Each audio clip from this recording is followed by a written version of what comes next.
Imagine a world without Google searches, streaming videos, social media, or instant messages. Hard to picture, right? Today, the internet feels like it's always been there, but it wasn't. In fact, it started as a secret project during the Cold War, a project designed to survive a nuclear attack. What if I told you that the internet as we know, it grew from a military experiment that was never meant for the public?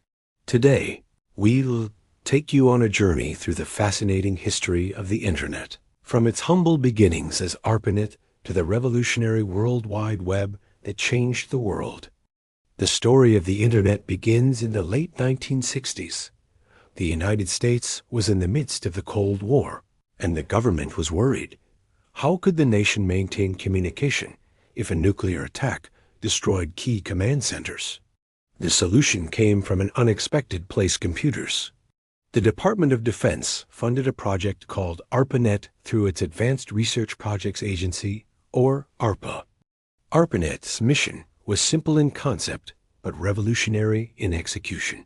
Connect computers at universities and research centers to share information quickly and reliably. The first connection was established in 1969 between UCLA and the Stanford Research Institute. The first message sent? Login? But the system crashed after just typing hello. That tiny glitch marked the beginning of a revolution. Key figures played critical roles in ARPANET's development. Leonard Kleinrock introduced the idea of packet switching, allowing information to travel in discrete chunks rather than a single continuous line. J.C.R. Licklider, a visionary psychologist and computer scientist, dreamed of a galactic network of interconnected computers long before it existed. ARPANET wasn't just a technical experiment. It was the seed of the internet as we know it today. Packet switching was ARPANET's most significant innovation. Imagine sending a long letter to a friend, but instead of mailing it as a single envelope, you split it into smaller packets and sent each through different routes. At the other end, the packets are reassembled into the original letter. This method made networks much faster, more reliable, and resilient to failures. While the military envisioned ARPANET as a communication tool for research, one application quickly stole the spotlight: email. Developed by Ray Tomlinson in 1971, email became the network's most popular service. Suddenly, researchers could send messages electronically across campuses in seconds, no paper, no phone calls. Alongside email, engineers developed early networking protocols like NCP, the Network Control Protocol, which allowed computers to communicate efficiently. ARPANET also encouraged experimentation. Researchers sent playful messages, jokes, and even simple games across the network. These early human interactions hinted at the social potential of the network beyond scientific research. As ARPANET grew, connecting more institutions, a major problem emerged. Not all networks spoke the same language. Computers on different networks couldn't communicate.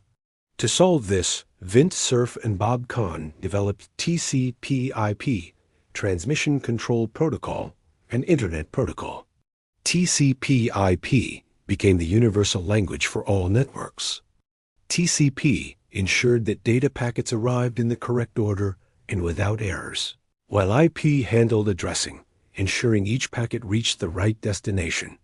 On January 1, 1983, known as the Flag Day, ARPANET officially switched to TCP/IP. Suddenly, networks could interconnect seamlessly, laying the foundation for a global internet.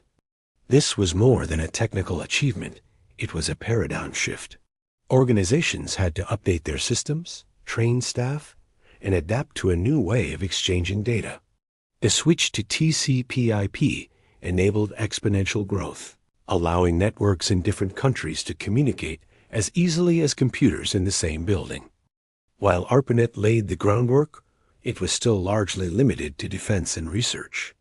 The National Science Foundation Network, or NSFNET, expanded access to universities and research institutions across the United States.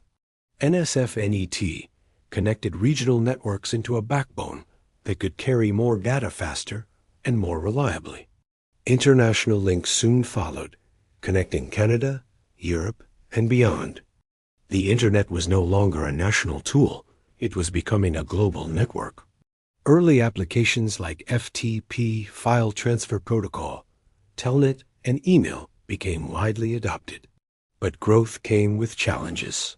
In 1988, the Morris worm spread across the Internet, infecting thousands of computers and exposing the need for security measures, a lesson that continues to shape the Internet today. The next major leap came in 1989 when British scientist Tim Berners-Lee at CERN proposed the World Wide Web. He created HTML, HTTP, and the first web browser Redditor, turning the Internet from a network of computers into a network of information accessible to everyone.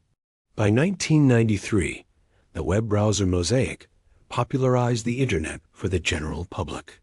Suddenly, people could view text, images, and hyperlinks in a visual, interactive format. The web became the foundation for commerce, education, and communication. Businesses, governments, and individuals could publish and access information with unprecedented ease. The first search engines, like Lycos and Yahoo, helped users navigate this growing ocean of information. The Internet transformed from a tool for scientists to a platform that touched daily life. Online stores, forums, news sites, and blogs began to emerge, laying the groundwork for today's digital economy. By the late 1990s and early 2000s, home Internet access exploded. Dial-up modems gave way to broadband, and millions of households connected. Social networks like Friendster, MySpace, and eventually, Facebook transformed the way people interacted online. E-commerce boomed with companies like Amazon and eBay, and streaming platforms began changing entertainment. Email, instant messaging, and video calls made the world feel smaller. Communities formed online around shared interests, while news, education, and commerce migrated to the web. The Internet was no longer a tool for research. It had become the backbone of modern life.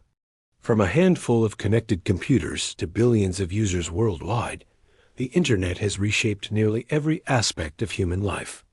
But the story is far from over. Emerging technologies like 5G networks, Internet of Things devices, artificial intelligence, and quantum computing promise to change how we connect, communicate, and interact with information. Security, privacy, and ethics remain critical challenges, but the spirit of innovation continues.